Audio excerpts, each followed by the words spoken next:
Hello my YouTube friends, I'm back. My name is Andrew. And this is by far my favorite flash, the Nikon SB800. There are many reasons why I like it so much. Because number one, when I first got them, it was just selling for 800 ringgit at that time. That's how it gets its name, SB800 I guess.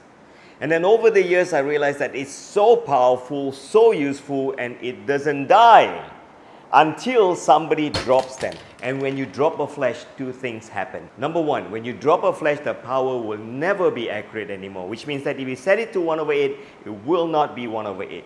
Number two, the wide angle adapter may snap off. Number three, it will look like this. And viewers, here's my problem. All my 6 working workhorse SB800 has systematically genocided itself.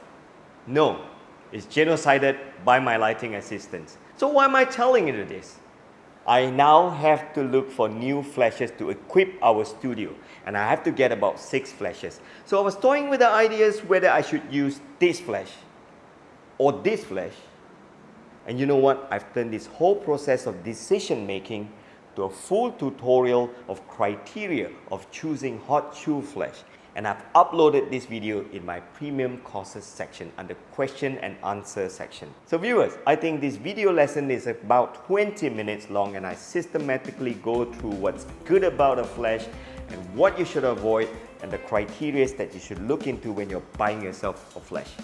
So if you're not a premium courses subscriber, head on to my website here, check out premium courses because we are undergoing a promo.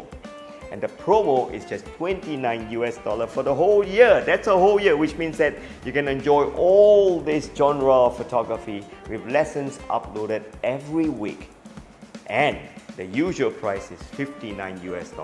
So if you sign up now, you get this year's content and also last year's content, because premium courses was launched exactly in March last year. So we have already hundreds of video in there.